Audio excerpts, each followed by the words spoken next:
Cruising down the street with a story or two. It's Car Chronicles, riding just for you. Car Chronicles, buckle up and join the ride.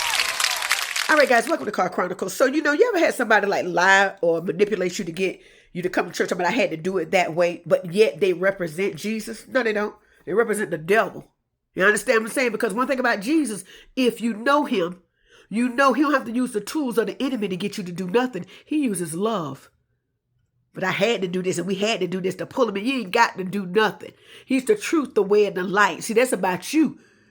That's about you. You think God pleased with you manipulating and lying to people to get them to come to church? You think that's of his works? That's not. He uses love. He uses love. And if we represent him, we supposed to use his tools, not the enemy. And then we think we done something.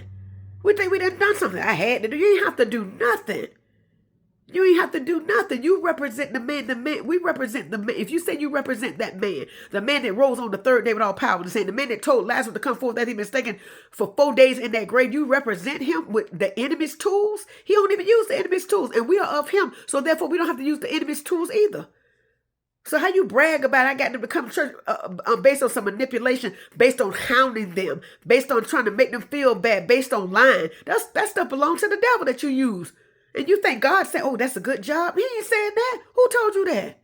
Who told you God is applauding you using the tools of the enemy to manipulate people to come to church? And I mean, they got saved today and all that other stuff. You still manipulated them.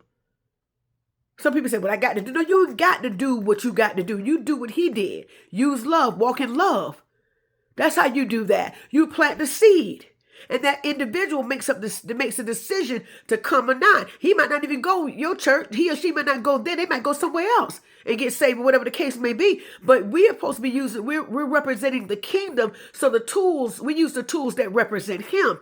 And that lying, backstabbing, manipulation, and hounding people, calling them constantly, calling them. And again, you're going to roll up on the wrong person. You're going to roll up on the wrong person that don't mind cussing you all the way out there. Of course, we get offended because their reaction is not the right reaction. But you lit the match. I'm not justifying it, but you lit the match. Sometimes we push people over the edge, and then when we don't get what we're supposed to get out of them, then we get upset about it. But you shouldn't have been bothering them in the first place because you didn't come in love. You didn't come in love to invite them to that event or to church. You're not using love. You're using the tool of the enemy. Well, this is Car Chronicles. Until next time, later.